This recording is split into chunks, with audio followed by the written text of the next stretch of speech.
श्रोताओं, आइए प्रारंभ करते हैं 16 सोमवार व्रत कथा। एक समय श्री महादेव जी पार्वती के साथ भ्रमण करते हुए मृत्यु लोक में अमरावती नगरी में आए। वहां के राजा ने शिव मंदिर बनवाया था, जो कि अत्यंत भव्य एवं रमणीक तथा मन को शांति पहुंचाने वाला था। भ्रमण करते समय शिव पार्वती भी वहां ठहर गए। पार्वती जी ने कहा, हे नाथ, आओ आज इसी स्थान पर चौसर पासे खेलते हैं। खेल प्रारंभ हुआ।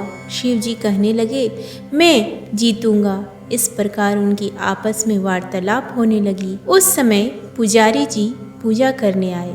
पार्वती जी ने पूछा, पुजारी जी बताइए, जीत किसकी होगी? पुजारी बोला, इस खेल में महादेव जी के समान कोई दूसरा पारंगत नहीं हो सकता, इसलिए महादेव जी ही यह बाजी जीतेंगे। परंतु हुआ उल्टा, जीत पार्वती जी की हुई।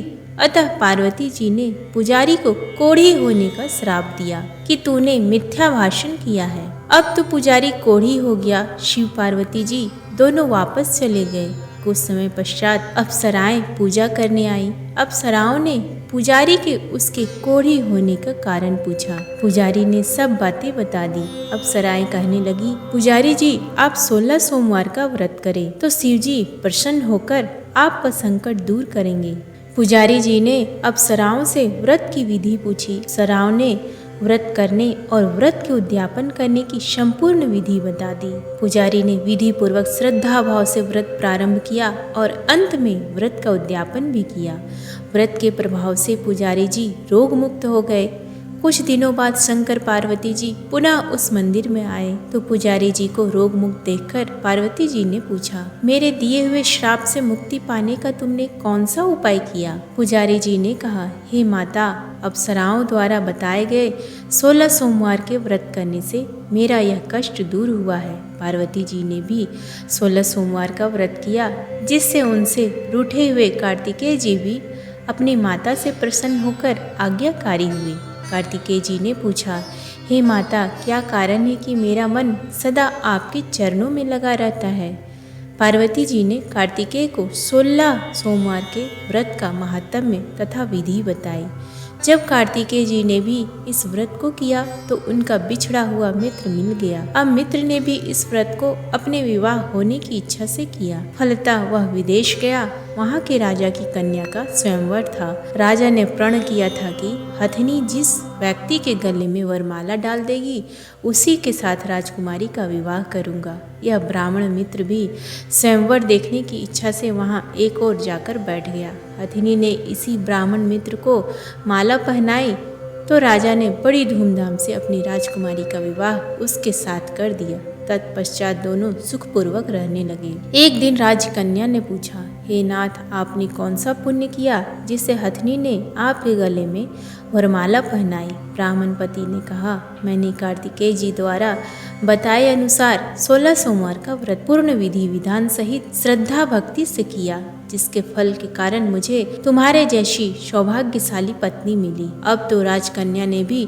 सत्य पुत्र प्राप्ति के लिए व्रत किया और सर्वगुण संपन्न पुत्र प्राप्त किया। बड़े होकर पुत्र ने भी राज्य प्राप्ति की कामना से 16 सोमवार का व्रत किया। राजा के देवलोक होने पर इसी ब्राह्मण राजकुमार को राजगद्दी मिली। फिर भी वह इस व्रत को करता रहा।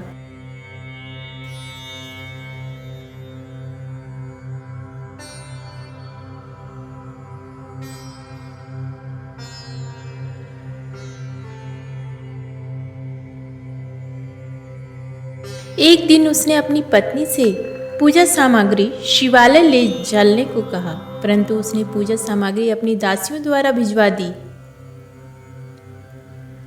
जब राजा ने पूजन समाप्त किया तो आकाशवाणी हुई कि हे राजा, तुम इस पत्नी को त्याग दो, नहीं तो राजपाट से हाथ धोना पड़ेगा।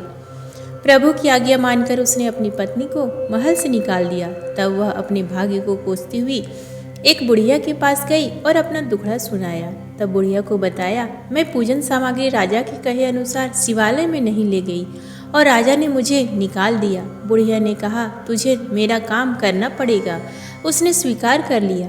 तब बुढ़िया ने सूत की गठरी उसके सिर पर रखी और बाजार भेज दिया। रास्ते में आंधी आई तो सिर पर रखी गठरी उड़ गई। बुढ़िया ने डांटकर उसे भगा दिया। अब रानी बुढ़िया के यहाँ से चलते चलते एक आश्रम में पहुंची। गुसाई जी उसे देखते ही समझ गई कि यह उच्च घराने की अबला विपत्ति की मारी है। वे उसे धैर्य बंधाते हुए बोले, बेटी तू मेरे आश्रम में रह, किसी प्रकार की चिंता मत कर। रानी आश्रम में रहने लगी, परंतु जिस वस्तु को वह हाथ लगाती वह वस्तु खराब हो जाती। यह देखकर गुसाई जी ने पूछा, बेटी किस देव के अपराध से ऐसा होता है? रानी ने बताया कि मैंने अपने पति की आज्ञा का उल्लंघन किया और शिवालय में पूजन के लिए नहीं गई। इससे मुझे घोर कष्ट उठाने पड़ रहे हैं। गुसाई जी ने शिव जी से उसके कुशल क्षेम के लिए प्रार्थना की और कहा, बेटी तुम 16 सोमवार का व्रत विधि के अनुसार करो। तब रानी ने विधि पूर्वक व्रत पूर्ण किया। व्रत के प्रभाव से राजा को रानी की याद आई और दूतों को उसकी खोज में भेजा। आश्रम में रानी को देख दूतों ने राजा को बताया। तब राजा ने वहां जाकर गुसाई जी से कहा, महाराज यह मेरी पत्नी है, मैंने इसका परित्याग कर दिया था, कृपया इसे मेरे साथ जाने की आज्ञा दें। शिव जी की कृपा से प्रति वर्ष 16 सोमवार का व्रत करते हुए वे आनंद से रहने लगे और अंत में शिवलोक को प्राप्त। कथा सुनने के पश्चात शिव जी की आरती ओम जय शिव ओंकारा गाएं। उम्मीद है आपको आज का ये वीडियो पसंद आए। प्लीज़ वीडियो को लाइक करें, शेयर करें और कमेंट बॉक्स में ओम नमः शिवाय लिखना ना भूलें। धन्यवाद।